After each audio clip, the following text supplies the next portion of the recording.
Sakit. Seluruh badanku sakit. Semenit yang lalu, aku masih menikmati hidupku. Tapi kemudian, aku berada di rumah sakit dengan dokter mengelilingiku, berjuang mempertahankan hidupku.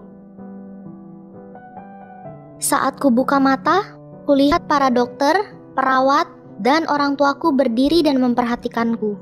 Aku berusaha bangun, tapi gak bisa bergerak sedikit pun.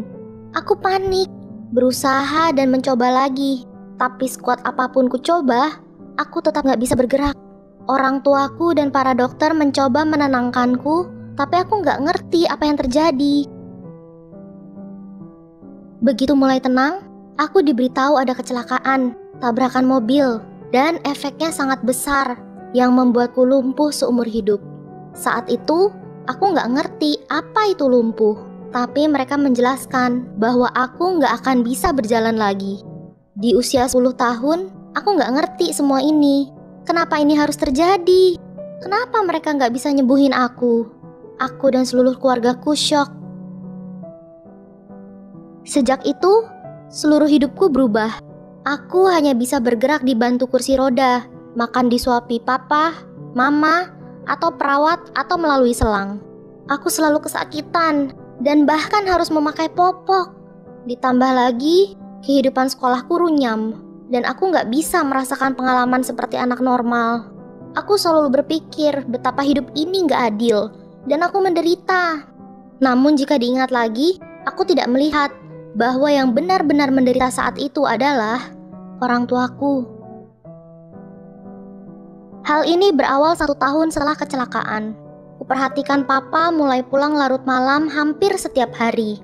Kulihat setiap ia bicara dengan mama akan menangis.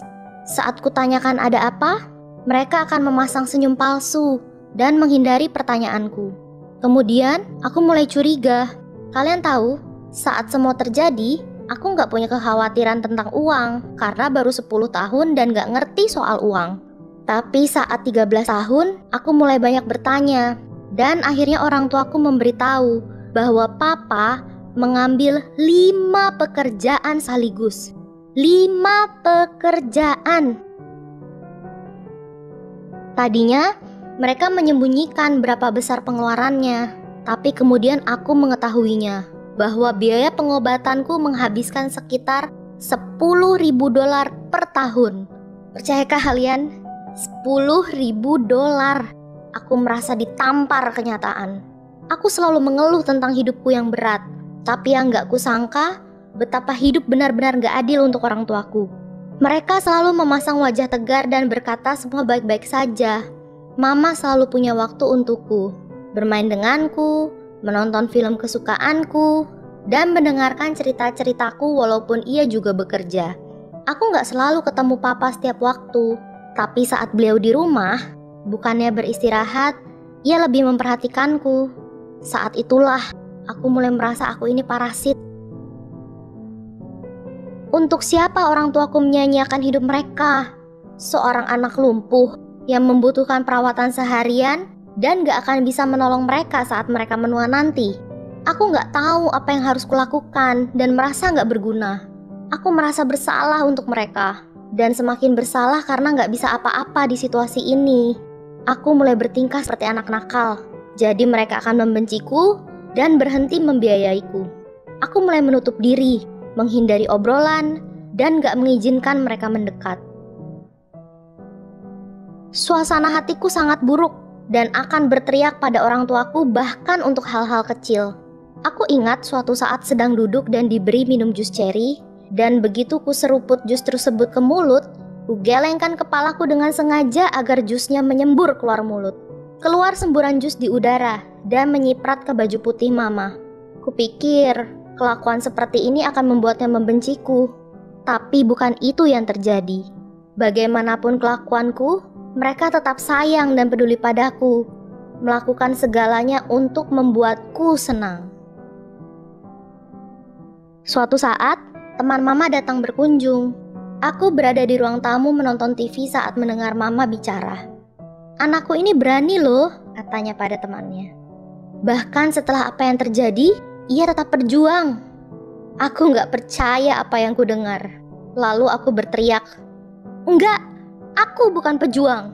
Yang berjuang itu mama, papa, obat, dan dokter." Kemudian aku jatuh dari kursi roda, menghantam lantai, dan gak bisa berhenti menangis. Papa membawaku ke kamar untuk menenangkanku atau membiarkanku tidur. Tapi saat aku merasa terpuruk, aku gak bisa tidur. Aku seperti berada di tengah badai. Sedetik tenang, dan kemudian bergemuruh yang membuat kepalaku berputar. Sejam kemudian orang tuaku masuk ke kamar. "Sayang, kamu baik-baik aja. Kalau ada yang ingin disampaikan, kamu bisa bicara sama mama papa." Aku menangis sejadinya, memberitahu orang tuaku semuanya tentang apa yang kurasakan, betapa aku merasa gak berguna, dan membuat mereka menderita karenanya. Mereka memelukku. "Sayang, kamu sangat berharga. Kenapa kamu gak bilang dari awal?" Saat lengan mereka memelukku, aku merasa sangat damai dan berhenti menangis. Kuizinkan mereka untuk menunjukkan perasaan mereka yang kutolak sebelumnya. Untuk pertama kalinya dalam 2 tahun, aku merasa benar-benar bahagia. Sekarang, semuanya terasa berbeda.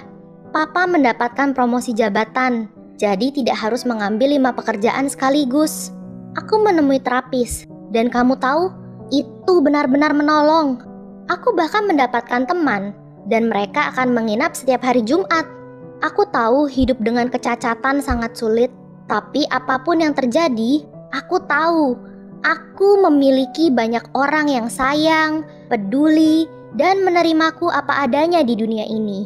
Jika kamu memiliki kecacatan dan menonton cerita ini, ketahuilah bahwa di masa tersulit dalam hidupmu, masih ada orang-orang yang sayang padamu.